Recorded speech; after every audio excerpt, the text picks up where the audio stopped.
Wow. Wow, Will. Oh, my goodness.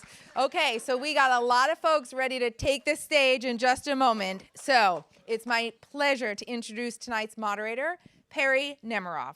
Paley is a senior producer at Collider, where she hosts the popular interview series, Collider Ladies Night, and you can also catch her on Rotten Tomatoes, Fandango, and on the big screen in NCM's Nuvi pre-show, hosting Close Up with Paley Museum. Please join me in welcoming Paley to the stage. Yay! Thank you so much. Thank you. Hello, everyone. How you doing?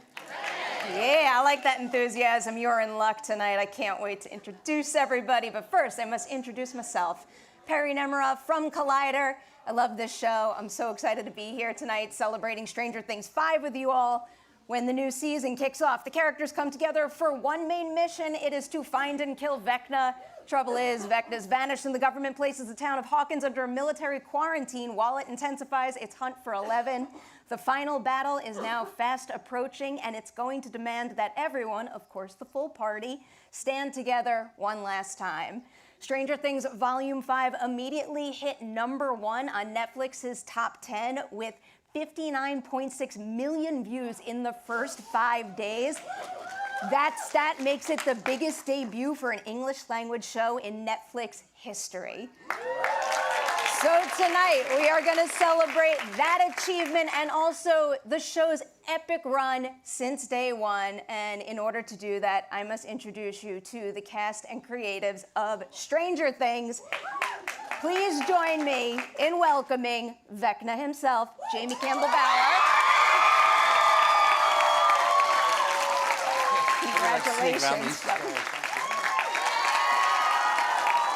We also have Maya Hawke, who plays Robin.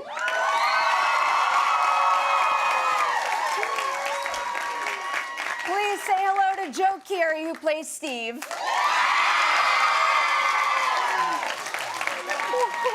Congratulations. We now have Charlie Heaton, who plays Jonathan. Congrats. Say hello to Natalia Dyer, who plays Nancy.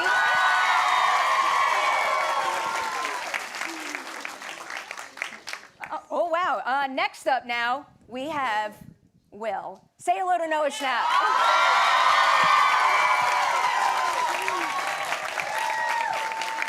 And now I have the pleasure of introducing McLaughlin, who plays Lucas.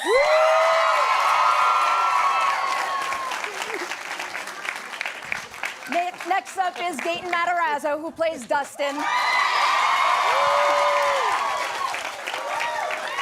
Say hello to Wolfhard, who plays Mike. Good to see you. And now, of course, we have our creators, executive producers, directors, and writers, Matt and Ross Duffer. Congratulations. Whew. I've moderated many things before. The enthusiasm for your show truly takes my breath away. Before we begin our conversation today, we just want to acknowledge that clearly the full ensemble could not be here tonight. So for all the ones who are not with us on stage, they send their regards and thanks for being here. Also, we have these fine people in this room. I'm going to say a brief hello to everybody watching on the live stream as well. We are so happy to have you all here.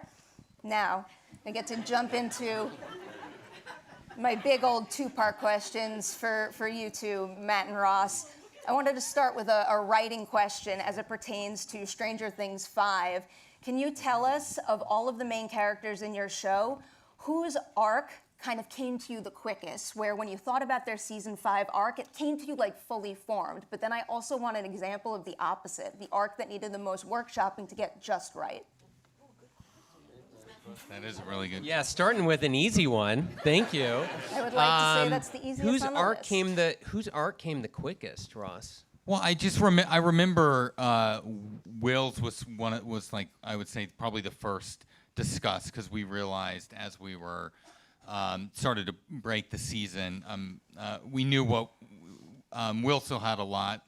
You know, he wasn't in season 4 a lot, so we wanted to spend time with him, and the whole show started with him disappearing, so it felt right to put him back in the center. So I think that was the arc that first started, and as you saw with episode 4, we knew there's going to be a volume split, so we started to design his arc towards that split.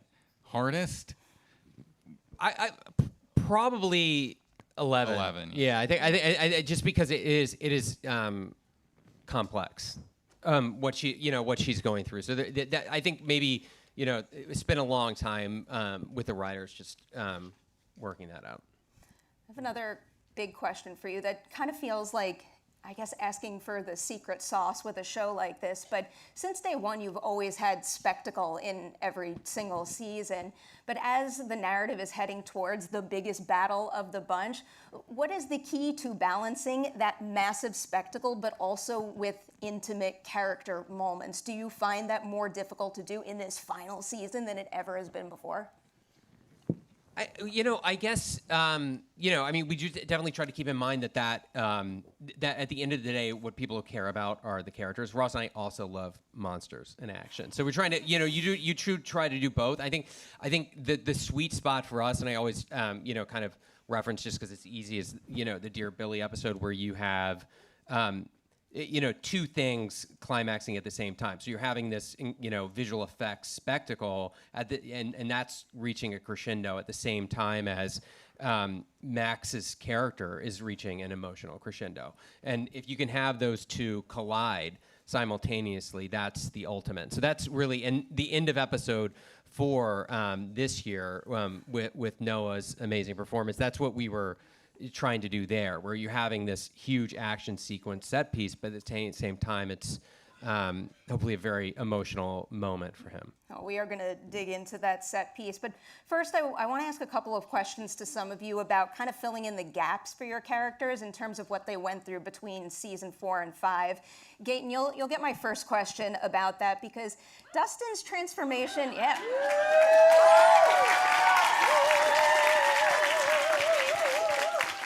Deserves it. Dustin's transformation feels especially significant between seasons. So I guess, can you tell us a little bit about filling the gap, in particular when it comes to how he deals with the loss of Eddie and how that informs the character we meet at the beginning of season 5? That was weirdly one of the harder parts about that shift. It wasn't necessarily that I didn't feel up to kind of facing those parts of him, but it really was, I wanted it to feel seamless, because there is a good chunk of time between seasons there, and you assume that somebody transitioning from a state of that's very recognizable into somebody else that's kind of quite hard to be around. There's probably a slow process there, and I didn't want it to feel like a different guy. I wanted it to be somebody that this group of people loved very dearly, and that's why it hurts. And I think that's there's a weird challenge and a middle ground in doing so. And I think that there are times where him kind of shaking it off and letting the parts of himself that he's kind of holding back, like, come forward a little bit. Like, maybe you see it kind of a little bit in the beginning of this last episode where they're driving in through the rift. When they finally make it through, it's like the first time he actually laughs with them since the season starts. And I think it's because it's a big reminder of, weirdly, as scary as it all is, I think it's also some of the most fun he's ever had in his life is these adventures with his friends. And it's like just right back to it's kind of an active decision where he cuts it off and he notices it in himself that he's gravitating towards them again, and he's trying to cut himself off. So that's kind of fun to explore a little bit, but there's a bit of both I'd like to keep there. Exceptionally well done. Oh, thank you. Working That's very that nice of into you. I the appreciate that. storyline and the character evolution. I obviously have to jump from Dustin to Steve. Joe, you're next up on the list here. So I kind of want to ask you a little bit about filling in the season-to-season gap as well, because when we jump back into things, Dustin isn't especially nice to Steve, and there's a variety of ways Steve can deal with that. So can you tell us a little bit about, I guess, figuring out the right tone for his response to all the jabs that Dustin makes? Because you could go anywhere from, like, hurt to angry, frustrated. So can you tell us a little bit about figuring that out?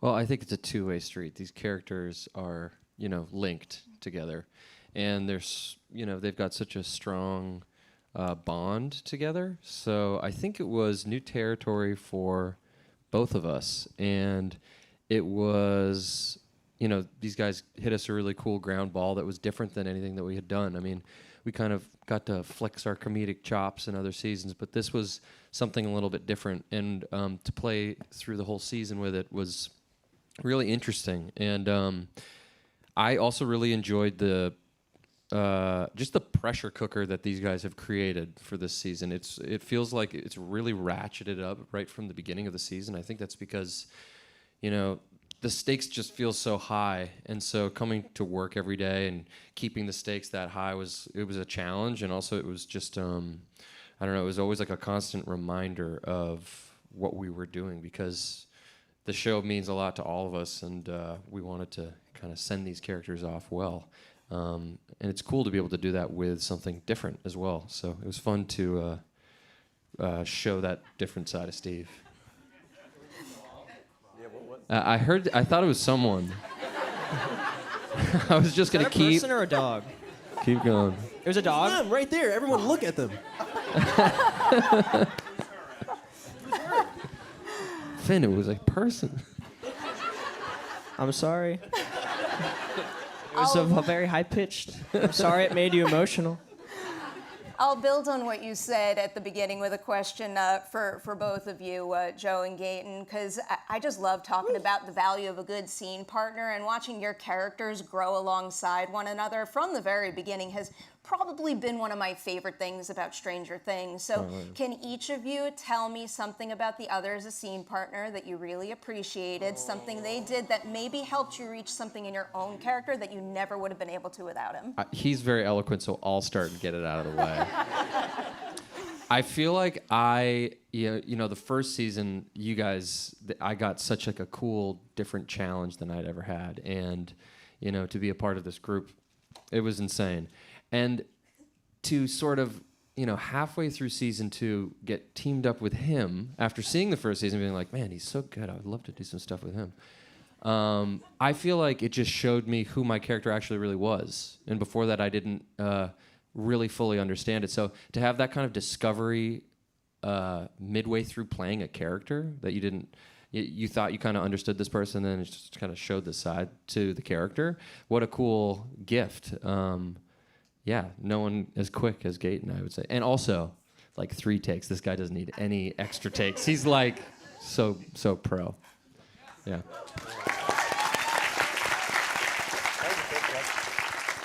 I know there are many takes that Matt and Ross would very much disagree with that last point on. There are a few that take me a lot more than maybe 4. Yeah, but no. Oh, man. That's a really, really good question. I think something I valued so much about this show in general, and I think particularly about being able to work with Joe so much, is that it's very rare in when working as an actor that you get to work on something so long where momentum is really even in the question at all. You never really have enough time to develop a rapport or a flow to how you interact with a person in whatever you're doing, because when you're working in film, usually it's, at most, like a 2 to 3 month process. And we had not only years on the show, but consistent seasons working together. And so it got to the point where it almost felt like we knew what we were going to do before it happened. And there was a cadence and a flow to how we interacted. And then that, in turn, based after that second season, I think,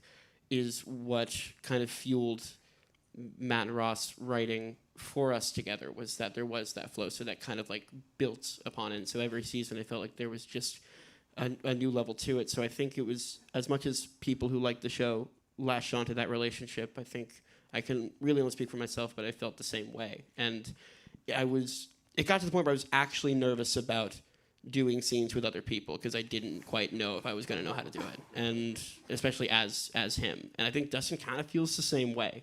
He doesn't quite know if anybody else is really going to understand him. And I think that there was, especially in context of the show specifically, whenever I was working with Joe, it was always very clear and very soothing.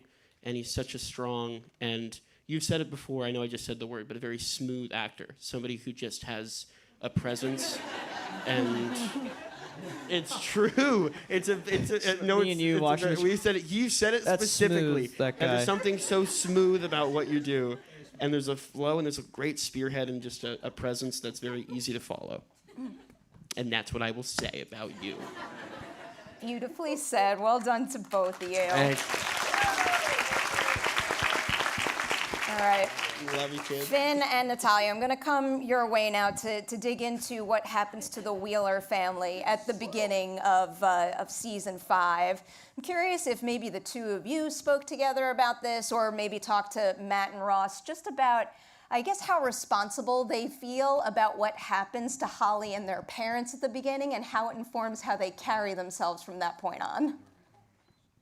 Yeah, I mean, that was definitely a question that I had kind of from the top. But going back to what you said about what's happened in between seasons 4 and 5, and how they've dealt with, you know, the world splitting open essentially, and all of this new information. And I mean, and Nancy specifically, you know, she had this vision that Vecna showed her, and like, how does it affect her? And then, yeah, specifically, I think there was a question of, okay, why did they decide not to say anything? You know, and what does that mean? And what does that mean for the beginning of the season? And exactly that, of how responsible they feel for everything. And I think, you know, there's a level of feeling like you have something under your control, and trying to protect the people you love by not telling them. And, you know, and I think that was a big shock and an important moment for both of them at the top of the season, of just realizing how out of control it really was. And, you know, even though intentions are good, it's, you know, even when you try your best sometimes. But yeah, I think that's a huge thing for their stories. So human. Yeah, I think it was, you know, we didn't really have many scenes together like in the first few seasons, but I remember the ones, you know, there's something really special about Mike and Nancy's relationship. Even going back to like the audition of the show, like the very first thing that I ever auditioned, like the first scene that I ever auditioned for was Mike talking to Nancy, and asking her to keep this secret, basically like that I have 11 and keeping it secret. And so that's been in like the DNA of the character, that like no matter what, like Nancy always kind of knows what's going on, and they're both kind of the same stand-in for each other's kind of friend groups. I feel like Nancy is the Mike of her friend group, and you know, like there's kind of a weird. It's like I think there's a leader thing of like a leader. You're better with a gun though than he is. He's way better. You're better with a candle. She's way better with a gun. Hey everybody, watch out! I have a weapon. I have a weapon. I have a weapon in this season. That's all I'll say. Finally. But it's not. Okay. Look out. Look out! I got a weapon. No, we wanted, you know, scenes together, and like we asked the Duffers, like, you know, I think you guys were already planning on putting us together, but it was something that I think we really were wanting, and it was the best. It was so fun. Yeah. Well done. Made the most of it. I love it. I want to see more of it. Natalia, I'm going to stick with you for a little while longer, because I kind of want to talk about the love triangle thing, but I also want to take it in a little bit of a different direction, because, you know, as we've already emphasized, all of these characters kind of learn from each other every single step of the way. But I was reading another interview you did where you were specifically asked about the Nancy, Steve, and Jonathan situation, and you very heavily emphasized that she is still figuring herself out. So this is kind of a tease question. Can you tease something that she still needs to figure out about herself, but that is especially vital to figure out on her own? Oh gosh. Yeah. Yeah. I mean, I think there's I mean, look, the situation that they're in is, you know, as an actor, it's your job to kind of, even when something is, you know, big and sci-fi and kind of impossible, is to, you know, find the humanness in it and the groundedness in it. And, you know, there's a lot going on, and they are at this point in their life where normally if this wasn't going on, I think they'd be growing into themselves a bit and having these opportunities to, you know, try things out and do different things. And like, they've been put, as Joe said, in this pressure cooker situation that I think really amplifies all of these decisions that they're making, and I think it's very life and death. So, and as a young woman, I think there's always things that you're going to have to figure out by yourself. And I think just the immediacy of the situation that they're in, and all of these lessons that she's learning, even just in this season, I think those are important things to consider, I guess. I don't want to. I don't want to say too much, but yeah. I mean, I really have always respected that about Nancy, of her self-discovery and self-exploration and taking things, seriously. Yeah. I've always appreciated that about her journey. But now I gotta go right back to romance, because Charlie, we gotta talk about that ring. So when I saw the ring, one of the first things that I thought of is that, like, if he put that ring in his pocket, he could be walking around essentially and like feeling the weight of it. So how does him maybe having it in his pocket impact how he carries himself and how he contributes to the group from this point forward? The answer's almost in the question. I was also reading that part of it. I remember kind of getting to that part of the episode and reading it, and it feels, like very, very real. And I think for Jonathan, it's always been,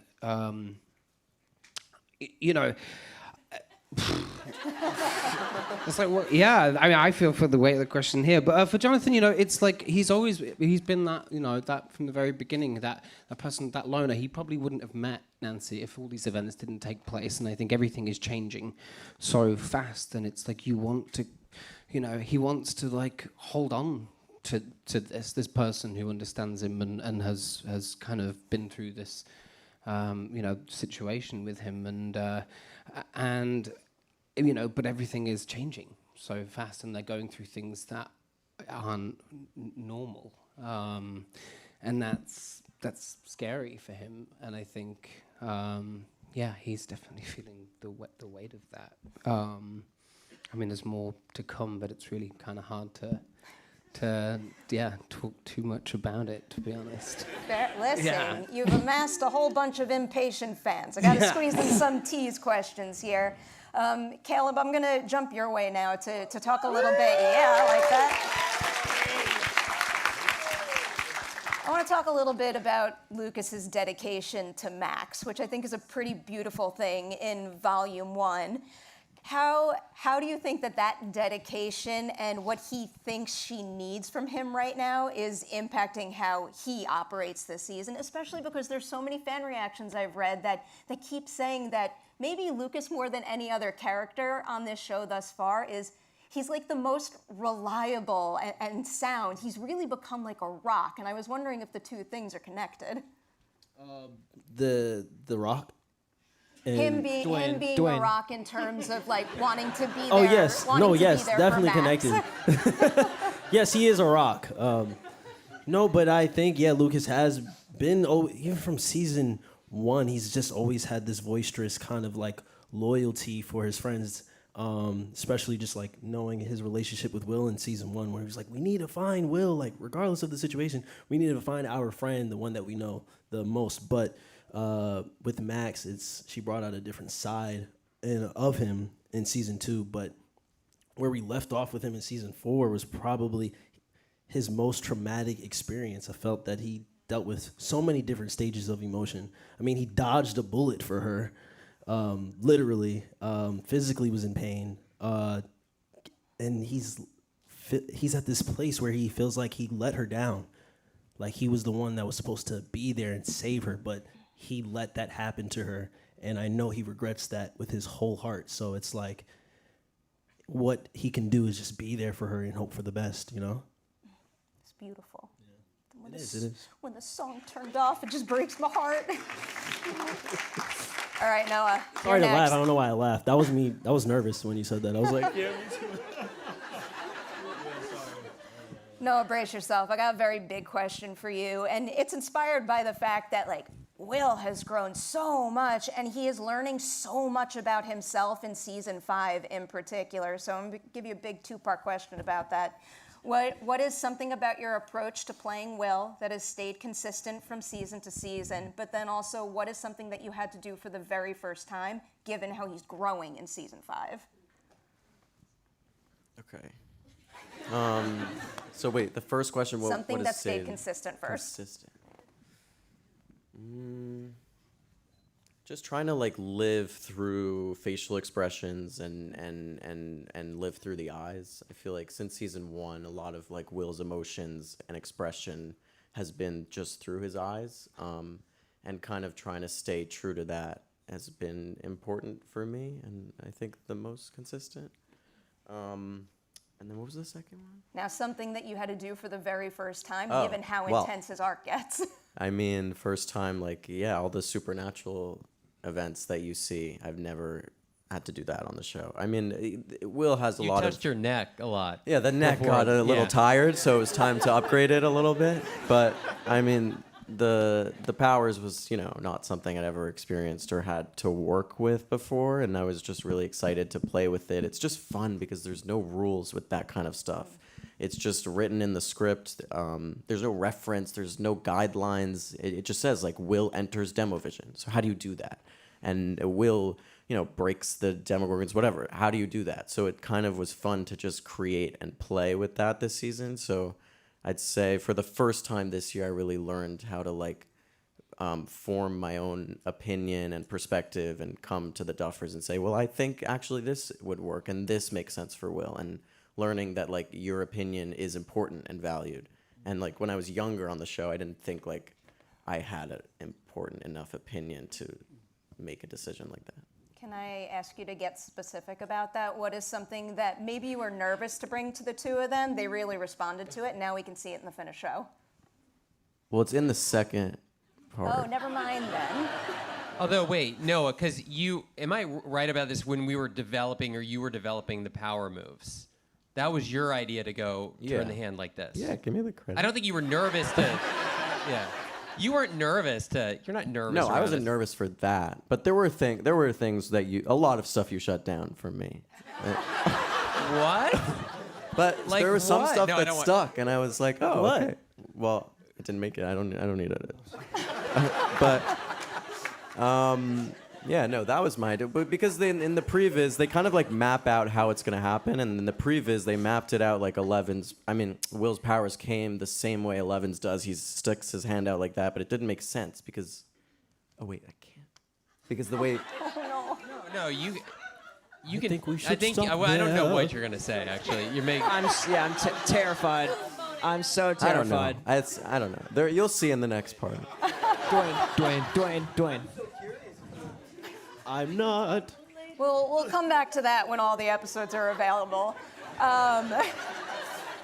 You're next up on my list here because the Will.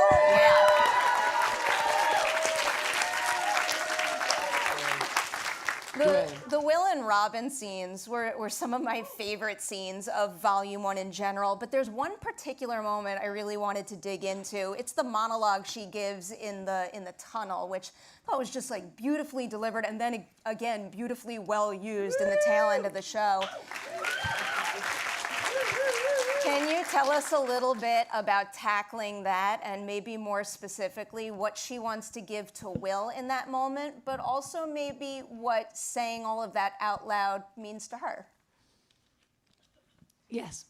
I would say that an overarching theme of the show, that's one of my favorite things about the show, is that if you can find one person who accepts and understands you, who doesn't judge you, that's kind of all you need to get through life.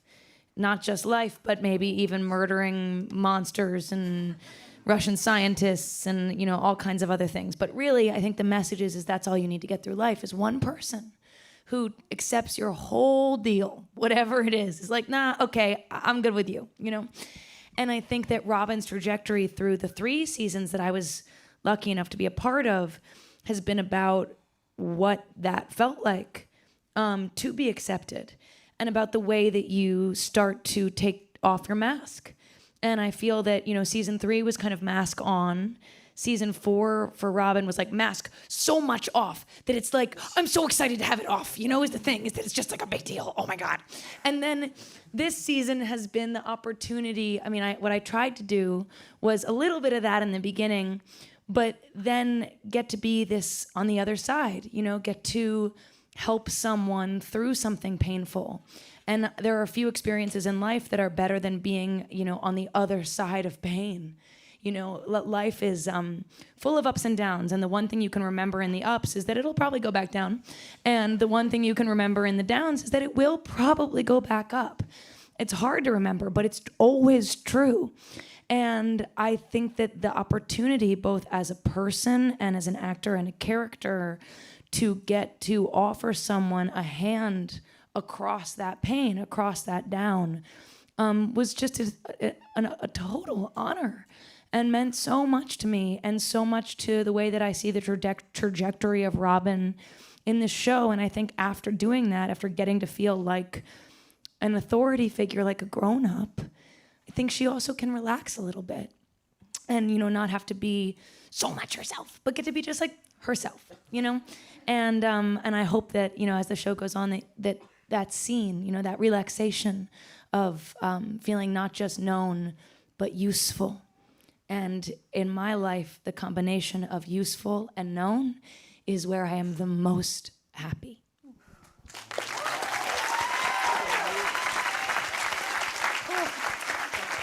Incredibly well put.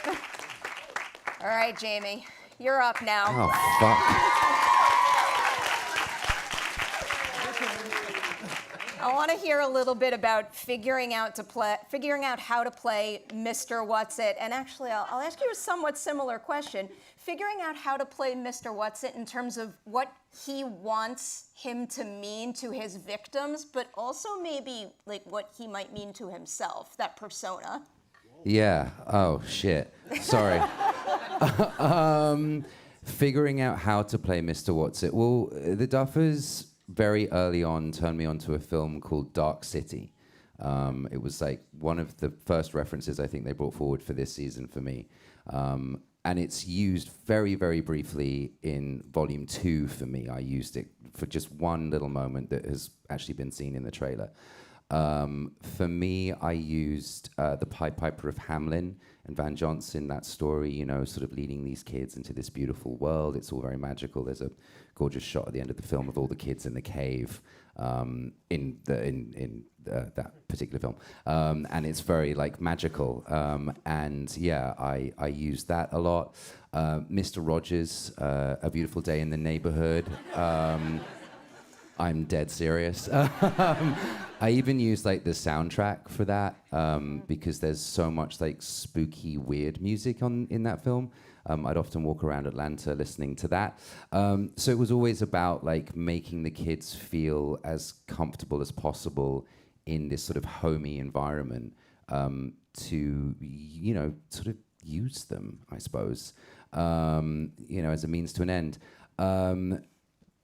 There were definitely questions that I asked myself within that, which I found really interesting. It's of all the things that are in this world that he's living in and the choices that he could make, why choose home? What is it that home represents for him? What didn't he have maybe in growing up? I'd ask myself questions if he does sleep, where does he sleep? Is it in the attic? Is it in his own room? Is it in his parents' room? That'd be super weird. That's what I like.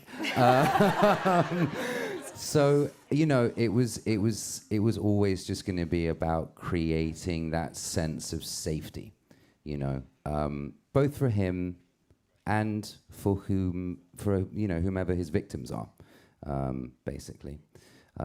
Yeah, and it was complex. It was definitely complex because I built so much of Henry's world in my own mind for season 4 and so much of his experience, and spent a long time considering his relationship with his primary caregivers particularly, which is something that is touched on in season 4 but also in the first Shadow as well. And I took a lot of those core memories and buried them in Mr. What's-It, but then also had to sort of create a new presentation of him and use those references, you know, more so. So yeah, it's a trip. It's a lot. It takes up a lot of space. Takes up a lot of space, and then it makes it even stronger on screen in the finished product. Jamie, I want to ask you one other question, because I want to dig into, at least a little bit with the time we have left, the crafts in this show, because like all your performances are phenomenal. Like the artists that are working behind the scenes on Stranger Things are just on another level. So in particular, I want to talk a little bit about the new layer to Vecna's look. So I was reading that there's basically a new layer of special effects here, both in the digital department and in the practical department. So can you walk us through some new things you were able to do physically, and also new things you were able to figure out about your character via these new effects that you had access to? Yeah, so what you're seeing in this season, comparatively to season 4, is like a stronger blend between CG and prosthetics. It was something that, you know, the bros and Michael Meher as well were like discussing and designing this character for this season. And within that, you know, there are parts of him that are missing after Nancy so very kindly shoots him, and, you know, you guys throw a Molotov cocktail at me and I fall out of a window. So there's like parts of me that are like missing. And within that, there were certain considerations that had to be made with like how I was going to hold myself, how my gait was going to be. And I remember the first time we went to show Matt and Ross like the prosthetic makeup. I was wearing the sort of lycra suit because it's, you know, sort of chest up is prosthetic, arm is prosthetic, but everything else is like a sort of viney prosthetic suit. And Michael was like, oh, you know, make sure that like you're holding your arms in a particular way because we need to get in there to like cut around it. And I also felt like we didn't have the size and scale of Vecna that we had from the previous season because I'm just not wearing as much prosthetic. So went back and had a chat with Barry, and we were like, okay, well, wouldn't it be great if we could add some like American football pads to my shoulders just to like big them out a bit? And like I now have like 2 packs either side of my arms so that I can just put my arms where they need to be. Even something like height, you know, was another consideration that we took in because for season 4, you know, we had moments where we needed Vecna to be higher, and, you know, we'd constantly be putting pancakes in or whatever. And for this season, Amy Paris was so kind as to put like 3 to 5 inch risers in my shoes that we could, you know, pull out and, you know, put in as we needed. And that was really nice. That was a really exciting thing for me to be able to have those conversations with other departments and with Barry and be so collaborative. How does it affect the way I move and how I play the character? It doesn't. Like, I mean, you know, yes, this season he can do more. There is more that he can do. But all of that physicality for me was so in there. And I remember when we were doing the Max E stuff, you know, we just kind of walked through it. It was like, guy dies here, bit of flame here. Yeah, that makes sense. You know, that guy dies. You know? And so, yeah, it just felt like a natural progression for this character. Yeah. It's incredible stuff. Barry's that's a lot. Wizard. Matt, Ross, and Finn, I'm going to loop you in on this one, too, because it's one of my favorite shots of the whole season. I am a cliche film nerd, and I live for a good oneer. So can you tell us a little bit about crafting that epic oneer that we get in that final battle in episode 4, and, you know, what it required of you to lead the other actors through all of that? I mean, it was a real pain in the ass, to be honest with you, that shot. It was, you know, it's one of those things where when you're writing, you have to shut off the directing brain. And then you get there and you're like, why did I write this?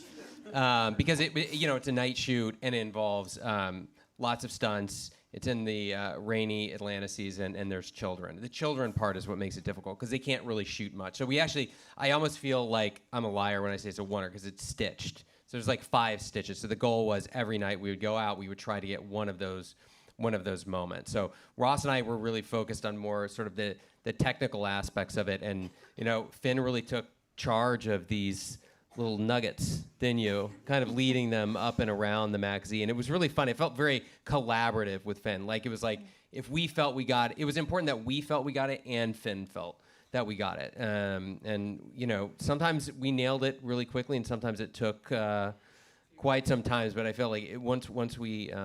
We would just all I remember we'd all get around the monitor, and that we were huddled in the little radio shack that we'd built out. It's a very small space, and we were just huddled in there with you and Noah, and we just watch the take through. And then when we all felt it was good to go. But if someone pointed something out, we're like, all right, we're going back out there, and we just would keep doing it.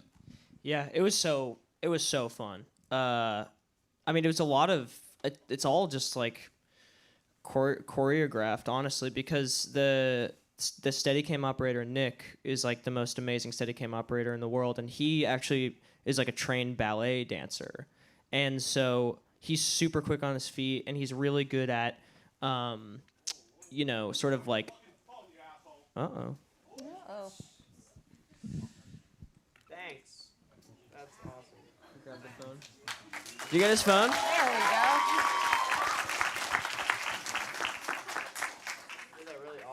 I got him. So yeah, no, I mean the scene was really, it was fun. Yeah, I don't know. I got to kind of also like, kind of weirdly, do kind of what these guys did in the first season, which is kind of protect. You know, it almost felt like I was protecting like a younger version, sort of myself, or that we this season were protecting versions of ourselves, of our younger selves, and that was really fun, and also just hilarious because those kids are so funny, like they're all Gen Alpha, and I don't know any like that. I don't like. Welcome to our world. Yeah. Yeah. It was honest. It was. I mean, I understood it, but like asking, this little John Luca is like this little guy. John Luca with like an ET phone home shirt, and he's got like basically a bob. The same thing. It was like this me, but with them. And he would say something, and I would laugh, and I would go like, "What does that mean? What?" And he goes, "This is something that he said." Which I thought was like incredibly wise, but also something that I feel like I would hear in like The Matrix, which is, by the way, that's how we're fucked. Is he was like, I was like, why do you think that's funny? Like he said something brain rot, like Instagram. I was like, why is that funny to you? And he goes, it's funny because it's not funny. It's funny because our entire generation, like we know it's not funny, and that's why we're laughing at it. And I was like, so you guys are like a post ironic. Like generation of kids who laugh at things that know they aren't funny. It was kind of incredible, honestly. John Luca started the 6'7" trend, I think. John Luca. Little known fact. He's the genius behind 6'7". John Luca's the genius. Captivated the world. That is good. They were amazing, and like they were so on it, and like there's a lot of stunts going on, and it is like a lot of pressure too, because it's like there's so many extras, and once you mess it up, like you have to go back to the very beginning. So the kids were like, I could see that they were like really tight. But not to bring it back to John Luca. I love that we're talking about John Luca, but he like. This was the best. No, you love it. Oh, I don't know what I went. When he went up to the monitor, we were like, and we were all watching. This is great. We were all watching the last take, and John Luca's just standing there. He's like, in his little vest or whatever, and he's looking at the monitor. And then we're like, yeah, like that was pretty good. Like what do you think of that chick? That was good. Everyone's like, yep. And then I look over to John Luca, and I'm just kind of look at the Duffers. I'm like, John Luca, what'd you think? And John Luca goes, and he goes, it's good to go. But it was this was what I loved about this season. It was I loved bringing in the younger cast. It was very full circle. These kids were like, especially John Luke, but he was like a little following Finn around like a puppy dog. Like he thought Finn was the coolest, and that's exactly how Finn was with Joe back in the day. Finn followed Joe around like a little puppy dog. It was so cute. And now it's And then Joe would. Good job. And then Joe would follow me around without me knowing. Of course, yes, of course. I feel like everyone's going to go home and look up John Luca now, and that really excites me. Legend. That thought'll actually tee up my last question that I will try to make a group question before we jump to a couple of audience questions.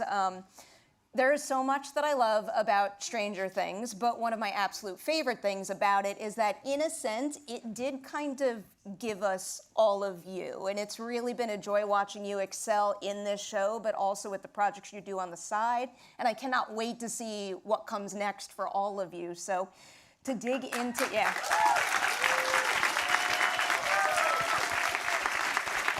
to dig into the impression that an experience like this can make on all of you as artists. Looking back on it, what is something that now makes you think, I am better off as an actor and as creators and storytellers thanks to the time I spent working on this show? I mean, I wouldn't know anything without these guys, and wouldn't know anything about my life. My life is spent with these people, and I learned about what I wanted to do in my life, and I got to experience it all with these people. At least for me, it's like my life is honestly, when you think about it, and it's I don't mean for it to sound sad, but kind of nothing without these people. So yeah. Beat that, fuckers.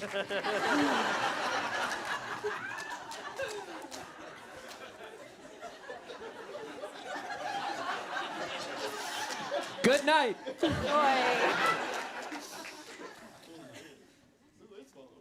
I'll go. I think it's really cool. Following him. I'm following him, just like you said. It's cool because I was your age, and these guys were now my age. And for me to have the perspective of being the age that I am now, and to have this original concept, and to get this thing made, and it's just like incredible what these two dudes have done. And especially like not a lot of new stuff is being made, and the way they were able to like tie all their reference points together, and they've taken maybe like 1 week per year vacation, I think, making this entire thing for everybody. So it's like, you see us for sure, we're in the show, but like these guys have been like in the mind, just absolutely going for 10 years. So to believe in something so big. Yeah. And a pleasure to be like involved in that, I guess. To be included in such a group is really cool. So thanks to these guys. Yeah. Yeah. I want to add one thing. If someone will turn my microphone. Thank you. I just want to say that also 90% of times that people work with kids and do long-running shows, everyone leaves and they're like, this was the worst experience of my life. I'm ruined forever. I hate acting. I hate, and they don't Get some usually. memoirs out of that. Yeah, you do. But you also get a better life. I'd rather have a good life than a good book. And you have like a graduating class of people who love each other, love you, love this work, and love this show. And that's extremely rare, and just a rainbow that you created in the environment that you built on set. You created a place that was safe for people to grow up in, and we all did. Yeah.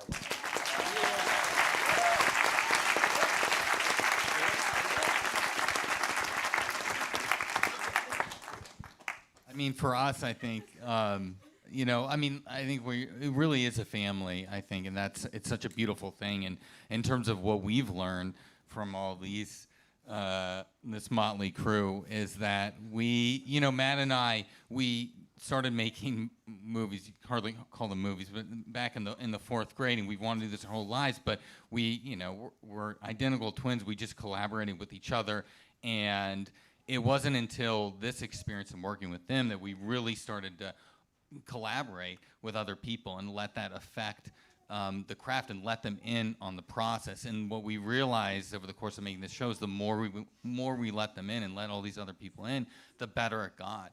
And I think that's the reason we're still telling this story 10 years later. So it's all really thanks to these guys here.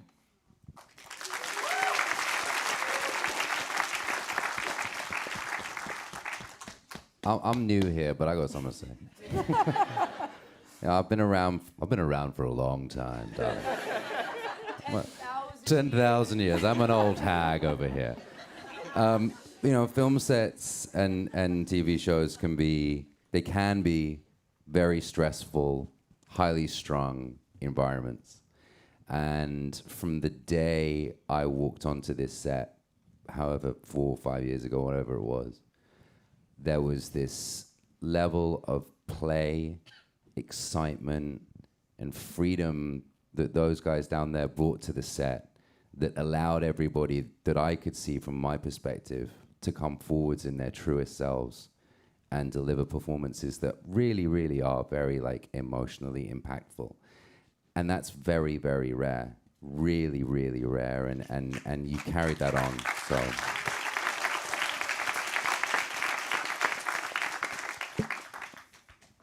Anyone else want to jump in?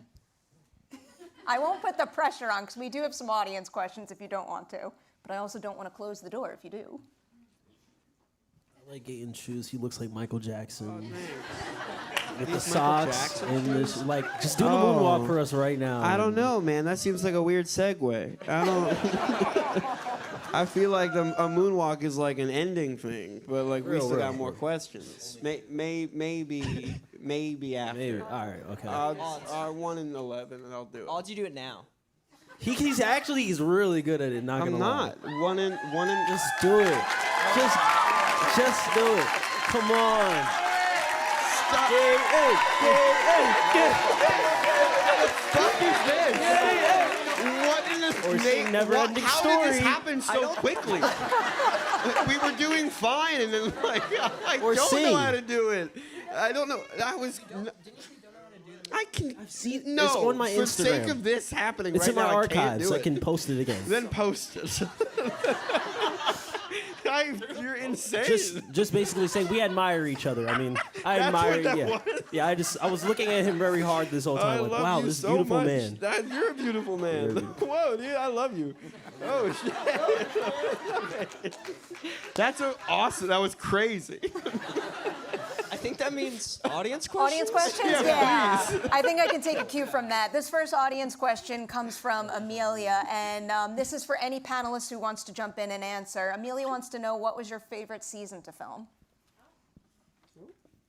Was that Amelia? Was that her? 1, we were so drunk. We were so everything. Listen, the business was different back then. Everyone, you come, you could smoke on set. That was nice. I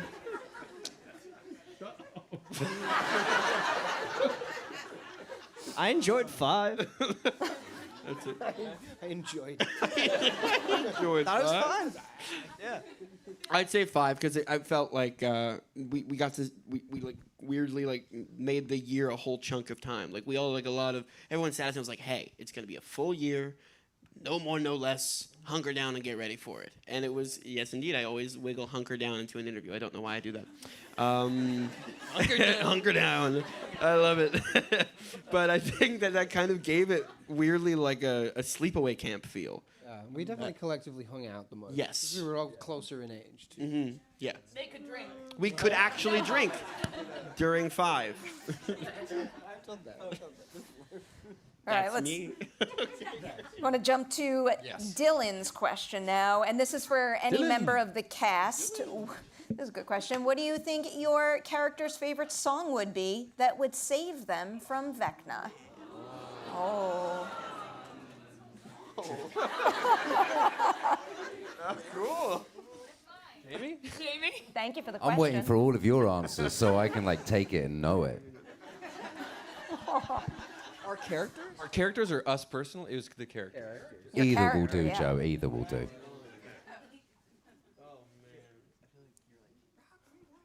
Does anybody have it off the dome? It's basically, it begs the question, what could you listen to over and over and over and over again without going crazy? And I honestly think, not to bring it back to your feet, but Thriller.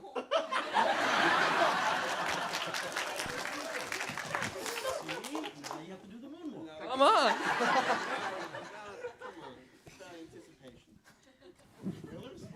I guess that's me, not my character, so I'll have to Well, you can make it one or the other, your character or you personally. Man in the mirror. just hunker down. Hunker down and do it.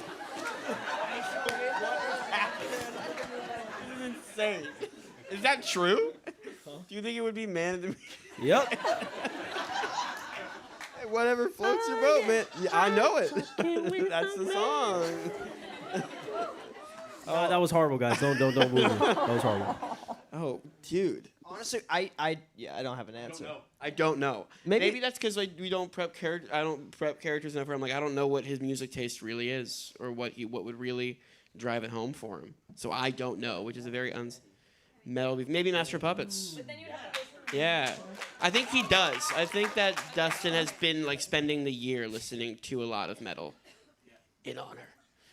So I'll say Master of Puppets for Dustin. That's cool as fuck. Good answer. The score to Lord of the Rings. It wasn't even out yet. That also could count. You could pick a score if you want. Anyone else want to pick a song before I move on to the next question? Moving on. No, you want anything? I don't know. All right. Oh, should I stay or should I go for Will?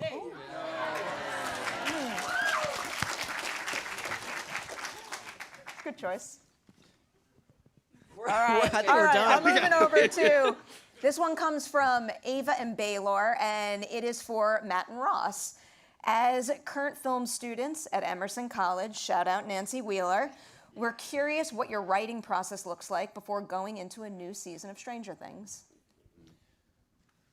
I mean, yeah. Gosh, man. Well, one of the things, Ross was talking about collaboration earlier, and one of the things we found, and that we've really enjoyed is working with other writers. So, we actually like keeping our room smaller. So I think it's us, and at this point, it's just 4 other people who've become really close friends. And I mean, initially, what I always try to tell people who are trying to be writers, writing is without a doubt the hardest part of the process. Harder than production, harder than post-production. Writing is the hardest because it's just infinite possibilities, right? But we didn't like coin this, but we blue sky it, right? You just throw out every idea, everything you think would be cool. Us and the writers, it's been a week or 2 weeks doing that. What do you want to see? Most of these ideas are really bad, but every once in a while there's a really cool idea. And then you just really, the season's very amorphous. And then, week by week, you just start zooming in a little bit more, a little bit more, a little bit more, a little bit more, until slowly, finally, you get to the point where you're writing the script. But usually, when Ross and I get to the point where we're writing the actual script and the words and the dialogue, that happens very quickly. So because we've spent so much time figuring it out. So I think one of the mistakes we made when we were younger in our 20s and learning how to write and writing really bad scripts is we got so excited about these certain ideas that we had that we would dive in right away, and then you just get lost. So just, my thing is stay zoomed out. I know it sucks, but you should outline as much as possible, and make sure otherwise it's just so easy to get lost at sea. That's the best. Yeah, that's usually what we would do. You just do the same thing for an episode. You stay really zoomed out. We just have like 1 sentence per storyline, and then you start going in more detail. And then if something's not working, you zoom back out and you go back to the 1 sentences, and you just keep chipping away. And it feels like it's taking forever, but slowly but surely it comes together. That's great advice. Thank you guys for that. The next question I have on my list here is for Noah.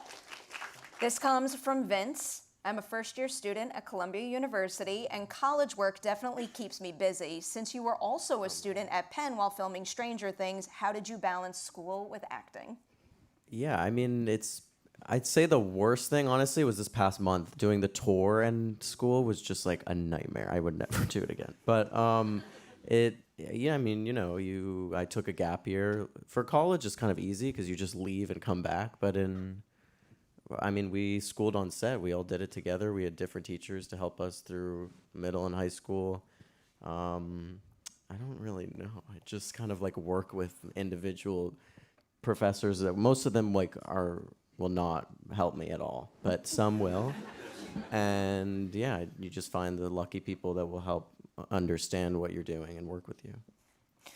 All right, we are going to go over to a question from Ashley. This one brings us back to Matt and Ross. The music of the series is so poignant throughout every season. I have always wondered, do you think of a specific song as you're writing a scene, or does that come way after? Basically, have you ever written a scene knowing a certain song would fit so perfectly? Generally, we try to write in the script because it comes down to, the character. who's listening to it, why, obviously, Kate Bush, Remember the Hill being the obvious one, or Master of Puppets, or whatever. That stuff is all written in the script, and occasionally it's not written in the script, and we find in the moment, Fernando, like this year during the Wheeler House attack, that was not in the script, and that was us trying a bunch of songs and finding the right one that juxtaposed well with the horror that was going on in the scene. So and you sort of feel that it's right when you play it there. But generally, we like to write it out and plan it so everyone knows the rhythm and the feeling and the vibe of the scene before we get there. So then do you budget for that in advance, or do you have to deal with that after?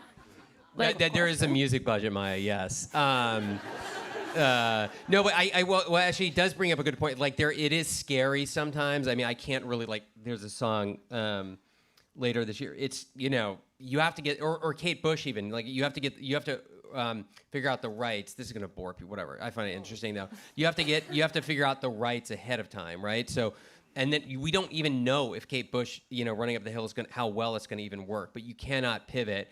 And then I didn't even know till we were in post-production that we had to send Kate the scenes, and she had approval. And I was like, well, what happens if she doesn't approve? I mean, we're fucked.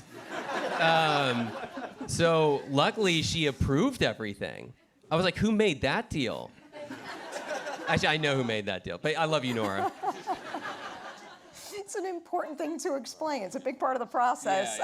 This last question here will probably take us home. It's for the whole cast from Juliana. Which scene in the entire series required you to dig the deepest emotionally, and what made it so challenging for you?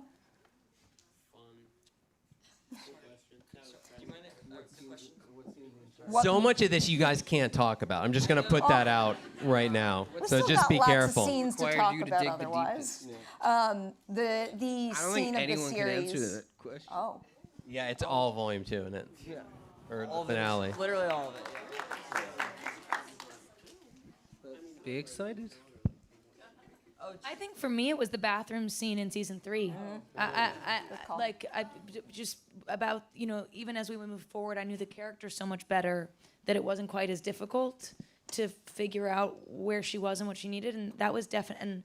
And I knew myself so much better, and it was easier to understand where I was through that. At that particular point in time, I did not know myself very well and did not know the character very well, and that scene was really hard. And scary to feel, a lot of pressure to get it right, and that kind of combination. I think we all feel that way. The stage is so big. It's really scary to on set, it's like a couple people in the room and they're all your friends and it's great. And then every now and then it occurs to you that 30 million people will watch it on the day that it's released, and that it means a lot to a lot of people and that you'll let people down. And the pressure of that when you're dealing with a high emotional, high potency moment occasionally can get to you, and definitely got to me in season 3. And that was definitely the most difficult. So I started talking because I could say something. Yeah. Sorry, the mic smells weird.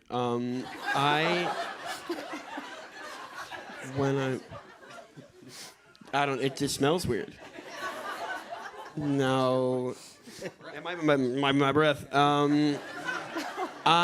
For me, it was probably, as I go into an actual serious answer, it was that I think probably the scene in 4 where I have to break the news to Eddie's uncle.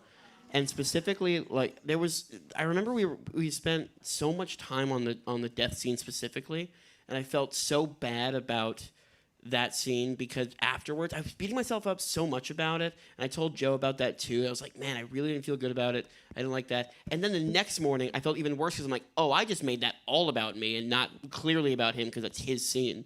And then we ended up doing it again anyway, just because I think we needed some more coverage on it, and I think we filmed it again after we filmed this scene with his uncle. But the concepts of, and what I didn't even realize, what's so scary about it at the time going in, is the idea of needing to do that, of needing to be like, I know that you've lost a family member who you've known a hell of a lot longer than I have, and I'm the only one who can tell you. And that's the scary. I'm like, dang, that I have no idea how to approach this, because I also just didn't want to be a blubbering mess through it, because that selfish inherently, and I think Dustin knows that it would be selfish to try to like give himself up to that, because like he also deserves that moment for himself, and it's like a weird little balance thing, because that's also his scene and his moment. So that was a cool weird balance, and also that was in a room with like hundreds of people, so that was weird too.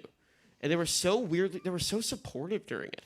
Like I remember, like they would yell cut, and then like a bunch of the people who were working background that day would be like, "Great take, man!" And then they would like go back like to where they had to be, and it was actually like the best fun support system, where like they were like it, where they were, you know, they're in the scene. So that was a tough one. But that was cool. That was fun. Great answer. Last call. Anyone want to throw in another scene before we wind this down? Can't talk about it. Yeah, All right, that's volume fair. 2. I'm happy to end on a tease, and thankfully you don't have that long to wait. Of course, Volume 2 hits Netflix on December 25th, and then the finale on December 31st. I'm gonna say huge congratulations to all of you. You have made something that very clearly means a lot to a lot of people, so thank you for pouring your time and yourselves into this. And to the two of you, just to echo what they said, it's really something special to have created an environment where everyone feels safe to explore and be their best selves. So well done. Huge congratulations. Thank you for being here tonight. Thank you. Thank you.